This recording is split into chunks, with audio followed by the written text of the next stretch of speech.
सुप्रभात सभी को।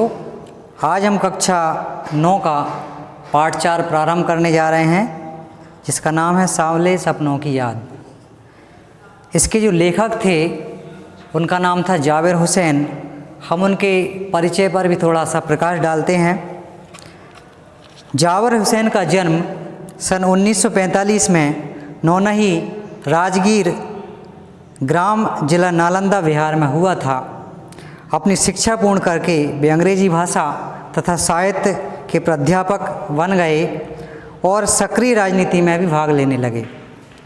सन 1977 में बिहार विधानसभा के लिए वह मुंगेर से चुनाव के लिए चुने गए और वहां से उन्हें विजय प्राप्त की।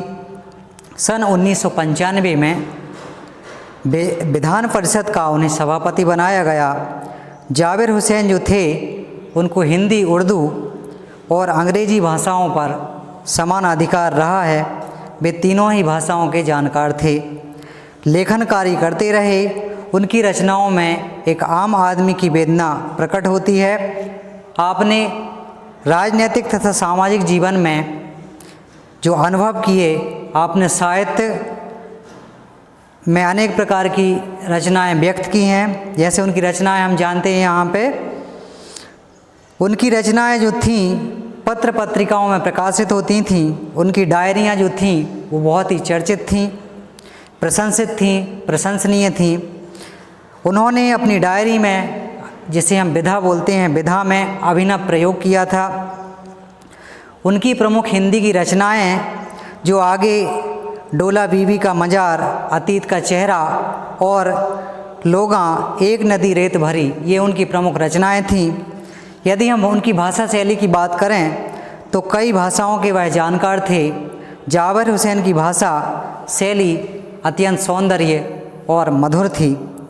भाषा की यदि हम बात करें तो उन्होंने, जैसा कि मैंने पहले ही बताया था, उर्दू, अंग्रेजी और अनेक भाषाओं, युक्तियों और मुहावरों का भी सटीक विवरण उनकी भाषा में हमें दिखाई देता है। चित्रोपमयता, सजीवमयता और व्यंग्यता और वाक्पटुता उनकी भाषा में हमें स्पष्ट रूप से दिखाई देता है।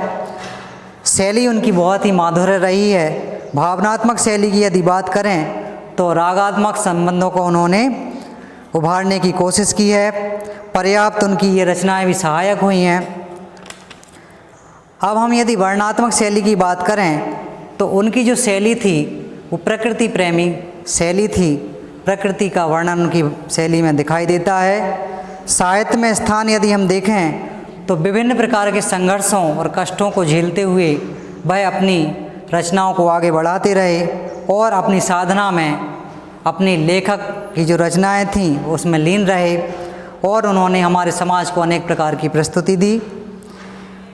अब हम इस पाठ को आगे बढ़ाते हैं, कैसे उन्होंने रचनाओं के माध्यम से प्रकृति को आगे बढ़ाया।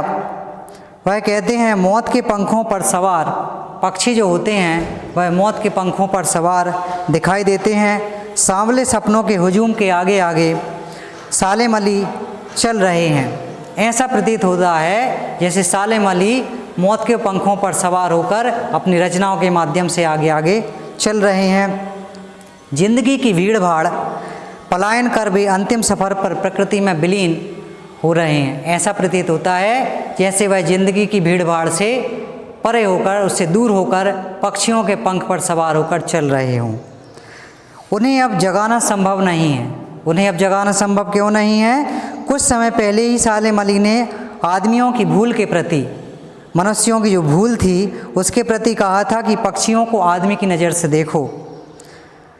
परंतु आदमियों की नज़र से देखना भी उचित नहीं है, क्योंकि सालेम अली पक्षियों की आवाज़ की मधुर संगीत और रोमांच को उत्पन्न करने वाले एक लेखक थे। पता नहीं श्री कृष्ण ने वृंदावन में कब रासलीला की होगी, वह ऐसा सोचते थे। गोपियों ने शरारत की थी, मक्खन लूटकर खाया था। यह भी नहीं पता कि उन्होंने पेड़ों की छाया में कब विश्राम किया था और कब बंसी बजाई थी, कब विश्राम करके मधुर आनंद को प्राप्त किया था, जिससे वहाँ की दुनिया जो थी संगीतमय हो गई थी। कृष्ण की बांसुरी का जो जादू था, वृंदावन कभी खाली नहीं हुआ। उनकी बांसुरी में इतनी मधुरता थी कि वृंदावन कभी खाली नहीं हुआ, आज भी वह सब वहीं हैं। आप देख के आना वृंदावन में जो पहले था, हमने टेलीविज़न के माध्यम से जो देखा था, आज भी हमें ऐसा दिखाई देता है जैसे वृंदावन आज भी वैसा का वैसा ही रहा है। कमज़ोर काया वाले सालेम अली जो थे, कमज़ोर काया मतलब दुबले पतले थे, परंतु उनकी जो शैली थी, उनकी जो भाषा थी, उनकी जो रचनाएं थी, वो प्रकृति प्रेमी थी। पक्षियों के ऊपर उन्होंने बहुत सी रचनाएं प्रकट की। 80 सालेम अली जो थे वह 100 साल के होते होते चल बसे। अब तो पता नहीं वे यात्राओं से थक गए थे। ऐसा लगता था कि पता नहीं वे यात्राओं से थक गए कि और यात्राएं करना चाहते थे। कैंसर उनकी मौत का कारण बनी, अर्थात कैंसर से उनकी मृत्यु हो गई। किंतु अंतिम समय तक उनकी आँखों की रोशनी पक्षियों को तलाशने तथा उनकी हिफाजत करने के लिए बनी रही। मतलब अंतिम समय में, जीवन के अंतिम क्षणों में भी वह पक्षियों के प्रति अपना जो लगाव था उसको प्रदर्शित करते रहे, उनका लगाव था और रचनाएं करते रहे। बर्ड वाचर, उनको बर्ड वाचर भी कहा जाता था। किसको? सालेम अली को। सालेम अली की ज़मीन और आसमान को छू लेने वाली नज़रों में ऐसा जादू था, मतलब उनकी रचनाएं इतनी प्रभावित करने वाली थीं कि कोई व्यक्ति सहज ही उनकी रचनाओं की ओर आकर्षित हो जाता था। समस्त प्रकृति को अपने घेरे में बांध देती थी उनकी रचनाएं। वे प्रकृति को अपने प्रभाव में लाने को कोयल की भांति ललायत रहते थे। जैसे कोयल जो होती है वह अपनी वाणी से सभी को अपनी ओर आकर्षित कर लेती है, ठीक उसी प्रकार सालेम अली अपनी रचनाओं के माध्यम से हर एक व्यक्ति को अपनी ओर आकर्षित कर लेते थे। प्रकृति की जो रहस्यभरी जो दुनिया होती है, जीवन साथी तहनी माँ ने भी उनकी मदद की। उनकी जो जीवन साथी थी, उनकी जो पत्नी थी, उनकी रचनाओं में उनकी पत्नी ने भी बहुत मदद की। एक दिन क्या होता है, सालेम अली प्रधानमंत्री चौधरी चरण सिंह से मिले। पहले के समय में, पुराने समय में जो चौधरी चरण सिंह प्रधानमंत्री थे वह उनसे मिलते हैं। जब उन्होंने उनके सामने पर्यावरण के खतरों का चित्र अंकित किया, उन्होंने बताया कि कैसे पर्यावरण को क्षति पहुंच रही है, कैसे पर्यावरण को खतरा है, तो प्रधानमंत्री की आंखें नम हो गईं। प्रधानमंत्री भी भावमय हो गए। सालेम अली चौधरी साहब अब बर्फीली ज़मीनों पर भी जीने वाले पक्षियों की वकालत करते थे।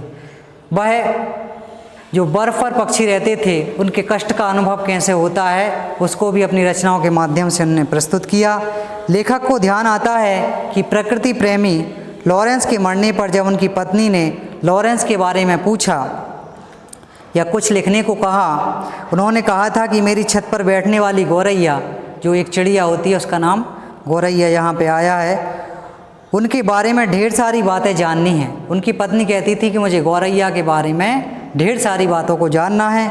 इसी प्रकार संभव है सालेम अली की छत पर बैठने वाली जो गौरैया थी, अर्थात उनकी रचना में जो चिड़िया थी, रचनाओं के माध्यम से चिड़िया को उन्होंने प्रस्तुत किया था, उसके बारे में ज़्यादा जानकारी रखती हो। यहाँ पर किसकी बात हो रही है? उनकी पत्नी की। और दूसरे लॉरेंस जो थी एक लेखिका भी थी, एक पक्षी प्रेमी थी, जो पक्षियों के प्रति स्नेह और प्रेम का भाव रखती थी। एक पहेली के समान जीवन जीने वाले सालेम अली एयरगन से बचपन में एक गौरैया घायल होकर गिर गई थी। जब वह छोटे थे तो बचपन में उनके हाथ से एयरगन से एक गौरैया पक्षी घायल हो जाती है, तो वह उससे द्रवित हो जाते हैं, दुखित हो जाते हैं। उन्हें जीवन भर के खोज के रास्तों पर जाने की प्रेरणा दी।